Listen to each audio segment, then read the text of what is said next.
ఒకటి ఏంటంటే MRO sir గారికి 61+ వీఆర్ఏ వారసులము మన వెల్దుర్తి మండలం నుంచి 15 మందిని సార్కి కలవడానికి రావడం జరిగింది.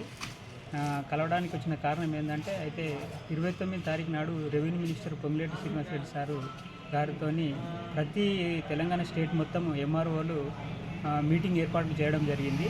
అయితే మా బాధ ఏంటంటే 61+ వీఆర్ఏ వారసులము మాకు అయితే సంవత్సరం పైబడి నుంచి మేము ఉద్యోగాలు ఇక్కడ చేస్తున్నాము. మాకు 61+ ఉన్న వారసులకు మాకు ఉద్యోగాలు ఇవ్వాలని డిమాండ్ చేస్తున్నాము.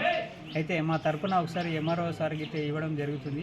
ఎంఆర్ఓ సార్ గిట్లా అక్కడ మినిస్టర్ గారితో ఇట్లాంటి విషయాన్ని డిస్కషన్ చేయడం జరుగుతుందని చెప్పేసి ప్రతి మండలం నుంచి మేము 61+ వీఆర్ఏ వారసులము అందరం కలిసి ఎంఆర్ఓకి ఒకసారి రిప్రజెంటేషన్ ఇవ్వడం జరిగింది. ఎంఆర్ఓకి వినతి పత్రం ఇవ్వడం జరిగింది.